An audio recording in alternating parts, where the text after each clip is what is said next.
I'm a man-cheater. Here's something you guys probably didn't know about me. I wanted to be a writer. I wanted to write books and write screenplays for movies and TV shows and make a career out of telling stories. But then I realized something when I hit my 20s. It's a hard field to get into. It's really not that easy to become a paid, successful writer. But more importantly, I realized I wasn't that good. But let me tell you about a story that I wrote back when I was in high school called Discharge. It's about a teenage kid named Isaac with no family from the wrong side of town, who, along with his friend Dominic, acquires superpowers. Now Isaac must choose to become like the heroes in the comics and movies that he idolizes, or to succumb to the power and use it for his own personal purposes. Before I get into the story itself, let me give you a little bit of lore and background to why this video came about. You see, I moved recently, and I was going through things that have been in boxes for over 5 years, and in one of those boxes I found my manuscript. It was for this dark, gritty superhero called Discharge. Very unfortunate name now looking back at it. I started writing it when I was a 16-year-old edgy boy back in high school, and then after I graduated I revised it a lot and I put it online on a website called Wattpad. This was back before the site was overrun with fanfiction. I never completed it, and years after abandoning it I took it offline. I have 2 different versions printed out here, and I was able to get the original files off my old laptop. I've read them all, and from what I can tell, the only differences between them is that each version is just revised and edited and expanded upon, usually just to fix some of the spelling errors, and to add a little bit more here and there, but it's mostly the same story. Although I realized I didn't print out the entire story, there's still a good portion of it that are just available digitally only. So I got about 30 pages printed out, but digitally there's actually more to the story. I think it's because the way I was doing it was I would type them out, and then later on I would go back and edit the chapters, and then I would print them out and add them to the main manuscript. So for the last couple parts I just stopped doing that. So this was one of the bigger writing tasks that I've ever done. I was always more of a fan of short stories. I found them more fun to read and write. So I want to go through some of the stuff in this manuscript, as well as just talk about the story in general, and maybe tell you a little bit about the thought process I had while writing it. The next word that comes out of your mouth better be some brilliant fucking Mark Twain shit. First off, I pulled from a lot of sources and basically copied from other things. The main character's name is Isaac because I really liked Dead Space, and his best friend's name is Dominic because my friend really liked Dom from Gears of War. Isaac's power is that he's able to wield electricity, like the dude from Infamous or Static Shock, and on top of that, he gets increased strength because why not? And his friend Dom, his powers are basically the dude from the darkness. You can see his tentacles that come out of his body, and he's weak to bright lights. And my original goal with this project was to tell a very gritty and dark story. My biggest influences while writing were The Dark Knight, the Punisher movies, Watchmen, Chronicle, and Kick-Ass. Movies that were more mature within the comic book or superhero genre. And as I was rereading this, I realized that it came across more as edgy rather than gritty, dark, and mature. Not the whole story, but parts of it does. So, let me go ahead and read you a few passages, and I'll walk you through the story. This is the beginning, and like I said, it's a bit rough, so bear with me.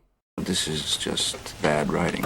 Flames erupted through the windows. Wood was popping and burning. The whole building was ablaze, lighting up the dark, empty street, shining like a lighthouse while smoke and ash rose into the air. As the front entrance burst open, smoke billowed and a hooded figure emerged. The smoke concealed him as he limped his way down the street and into the shadows. Sirens rang in the distance. He held his side and hurried along, trying to make himself scarce before the authorities arrived. He turned into an alley between 2 houses, hopped a fence, ran through a yard, until he was on a different street, and then repeated the process. He looked over his shoulder. The fire was now a few blocks away, so he hastened his steps and slowly limped to a nearby street lamp. He emerged from the darkness and into the light, showcasing his bloody and torn long-sleeve shirt, once gray but now crimson from his wounds. His hood was hanging onto his shirt by a few threads. It covered his eyes and nose, showing only his jaw and mouth. He flopped down beside the pole and pulled his hood off, revealing his face. He was young, still in high school, but his face was rough. He was covered in soot from the fire he just escaped, and a fresh scar ran from the top right side of his forehead, through his eyebrow, and down his cheek. Dry blood outlined the scar, like burgundy paint. His hair was a strawberry blonde, and curly. It looked like he had bedhead, but that's how it was all the time. The young man held his side, holding back the blood. He was bleeding out and fast. He gazed at the bright, blinding light above him, then closed his eyes and took a deep breath in, then let it out slowly. He groaned and winced as he shifted his body to face the pole. He closed his eyes, inhaled deeply, then grasped the pole with his free hand, while the other still applied pressure on his wound. All was quiet. He sat there, eyes closed, fixated on the street lamp, well, more of what's flowing through the street lamp. His cheeks started twitching, and the light overhead started flickering. His breathing became more stable. He felt the hair on his neck and arms stand up. The light went dim, then shut completely off. In the darkness, he let out a sigh of relief and released the pressure from his gash. The bleeding stopped. It was good as new. He smirked and opened his eyes slowly. They flickered a bright ocean blue, then slowly died down. And that's how it starts. After that, it skips to 3 months earlier. So I'm gonna tell you guys this now. Isaac is basically a self-insert character. He's me, basically. Which self-insert characters aren't the most creative, but when you're young, you basically just write who you know, and I know me pretty well. That's what a lot of beginner writers do. They'll write the protagonists just as themselves, or they'll write characters just to be stereotypes. And guess what? I do both of those things in the story. But this next part part really drives it home that Isaac is me. So his friend is knocking on his door trying to wake him up for school. So I take this time to talk about Isaac's home. Clothes, plates, and half-eaten food was scattered everywhere. His TV was still on from last night. The Dark Knight was on his title screen waiting for someone to press play to begin the movie. He smiled. Isaac loved Batman. He loved superheroes in general. His walls were plastered with posters with the likes of Daredevil and the Punisher. Batman and Thor were his favorites. Their stories and the villains they faced fascinated him. It helped him escape reality and explore a new world that could help him forget his own. Everyone has something that helps them relax and forget their problems. For Isaac, it was superheroes. Yeah, that's basically me. Although the biggest difference between me and Isaac is that I made Isaac an only child with no parents. While me in real life, I have 6 other siblings. I did that to make Isaac more lonely, but also because there was less characters I had to write. Okay, so now he and his friend Dom are on the way to school, and I use this time to describe what Dom looks like, as well as some playful banter between the two. And then they get to school, and I had this part here where Isaac is doodling after the class ends, and the teacher tells him to leave, and Isaac and him have some back and forth, before finally shoving the paper in his pocket and leaving the classroom. I don't know why this is here, because the paper isn't important. Matter of fact, I don't think I ever bring it up again. So this is just a scene that could have been shortened or cut out. While I was reading this, I noticed a lot of parts like that. I add too much detail or elaborate when it's not necessary, and there are also several things that I would just reword. Here's a tip for you guys that want to be writers. Read your story out loud and see how it flows. See if it feels natural, especially if there's dialogue. Read the dialogue out loud and see how it sounds. That's something that I never really did, and I really should have. Okay, so what happens next is kind of hilarious, and it made me laugh out loud. So Isaac is in a lunch line, and he witnesses a nerd getting bullied by some redneck. And so Isaac thinks back to the time when he was bullied, and how he handled it. Also, the guy bullying the nerd in the lunch line, his name is Joe. He was bullied once, until he broke the guy's nose, and then some. He remembers it very well, mainly because it was his first fight. Stalking his bully in the locker room showers, hiding amongst the steam. Isaac watched him panic before he attacked. It was a quick fight, but he left his tormentor beaten to a pulp. Isaac was thinking of every grisly detail. Oh, what he would give to put Joe in the same situation. What the fuck is that? This is our hero, little Rorschach Jr.? I thought it was so badass, but looking back on it, it was kind of morbid and a little funny. But I guess since the idea was to have Isaac be conflicted with how he wanted to use his powers when he got them, I think it actually fits, to show you that he's not really all there, and could easily fall to the dark side. But beating a kid to a pulp in a shower? That's something. Okay, so Isaac's friend Dom doesn't show up for lunch, so he goes to leave. And then he finds his friend getting bullied outside by a bald redneck. And his friend is Hispanic, by the way. And the guy picking on him, his name is Cody, and he's described as a skin-head, white power, Nazi-loving hate monger. He had a swastika carved into his arm and cuts and nicks on his face. If that isn't a 10 out of 10 description, I don't know what is. And I made Cody a stereotypically racist character, so I had him say a few slurs. The fight is broken up, Cody leaves, Dom goes back to school, and Isaac heads home. And then he has a run-in with some local dirtbags. I also take this time to explain the town that they live in. It's called Sandy Grove. No idea where I came up with that name, but I'm gonna skip ahead a bit to something more interesting. All that happens is he goes home, goes to the gym, where we learn that he can box, and he fights the bully Joe that he saw on the lunch line earlier. He wins because, of course he does, but let's just skip to where he and his friend get their powers. So the friends are chased by the dirtbags that Isaac ran into on the way home from school, and he end up hiding in a train container, where they discover this device. Then they start to experience pain and they pass out. Then the next morning, they're just out of the container and in an interrogation room. No explanation on how they got there, but don't worry, I had something planned to explain that. You see, later on in the story, there's a shady guy watching Isaac's house when he discovers his powers, and the reveal was going to be that the government has been running tests to create super soldiers with the device that Isaac and Dom found. And since they didn't die from coming in contact with it, the agents were going to watch them to see how their powers develop. So they're the ones who took them out of like the train yard and gave them to the police. But anyway, we have Isaac here discovering his powers, and I kind of did it in like the lamest way possible by having him just lift his clothes hamper with one finger. That's really not that impressive. Okay, anyway, so skipping ahead, the friends go to the school bathroom to show each other their powers. This is where we learn that Dom literally just has the tentacles from the darkness. They have to leave because they have to get back to class, but they agree to hang out after school to test their powers. Okay, so it's a little bit later, and Dom never shows up to Isaac's place. So Isaac plans to go to his house instead to see what's up, and along the way he runs into Eric, the same guys who chased him the night before, and calls them to get their powers. But now Isaac uses his powers to lay him out, and he has a chance to kill him, but he chose not to. And instead he goes home where he's conflicted about his decision. He starts freaking out and having a breakdown about it, and this is where we learn a little bit about Isaac's past, and about his dysfunctional parents. Okay, so the next day, Dom wasn't in school, so he went to his house, where he's finally able to talk to him. And Dom is acting weird, and he informs Isaac that he has been suspended because he hurt that kid Cody, you know, the skinhead that was bullying him, and that happened after they show each other their powers in the bathroom. And so we have a flashback about the incident to fully see what happened. And like I said, Dom is acting weird, sitting in the dark, and he says that he can't leave. And Isaac said, "What do you mean you can't leave?" And Dom said, "Because I want death." And he snatches Isaac up by his throat. And that's it. That's where the story ended. I had much more planned, but clearly I never got to it. Dom and Isaac were going to have several encounters, and Isaac was going to start doing some superhero crime fighting stuff. And then he would be approached by the government agent who was watching his house to inform him that they captured his friend and that he would have to cooperate in order to get his friend free. This is also where we learn about the super soldier stuff and what that device was that gave him their powers. Eventually Isaac would bust Dom out, but he'd be so far gone that he would fight Isaac right on the spot. It would be a very bloody fight, and eventually Dom would lose and die. And their fight would have caused the building they're in to erupt into flames, which was the building at the very beginning of the story. You like how I Tarantino'd that? Made the beginning of the story at the end of the story, and it would end with Isaac going on the run from the government, traveling around helping people using his powers for good. Clearly, I never finished it or got to any of that. So I started this story back in 2011 or 2012. It was either at the end of my sophomore year of high school or at the beginning of my junior year, but I do remember after I graduated, I went back and started editing it and revising it and posted it online. And the last part was written either 2014 or 2015, and I eventually deleted the story off Wattpad in 2018 or 2019. So that was a fun journey, sharing that with you guys. I thought you guys would get a kick out of that. I know I did. Now, I have no intention of ever revisiting the story. I don't want to touch it up. I don't want to continue it. I'm not in the same headspace I was all those years ago. I don't really believe in revisiting your old unfinished work. I'm not the same person I was then, so I'd rather just move on and work on new things. But I left a link down below for you guys so you can download and read the whole thing. I believe it's about 30 to 40 pages. So go ahead, read it if you want, and enjoy. It was really nostalgic just reading through all this. It was also really fun to start nitpicking a bunch of things. A bunch of weird writing habits that I used to do. Like I did the stupid ... thing a lot. I thought it built suspense. I don't know why. Also, I put commas in weird spots. Some random words would be capitalized in the middle of a sentence for no reason. Here's a fun fact. I did not type this on Microsoft Word. I used a free program called OpenOffice. It's because I was too cheap to buy Microsoft Word, and I was also too lazy to look up how to pirate it, so I used a free alternative. But yeah, that's gonna do it for the video. Hope you enjoyed. If you did, go and drop a like on it, and leave a comment, let me know about a story you wrote before. Thanks for watching. I'll catch you next time.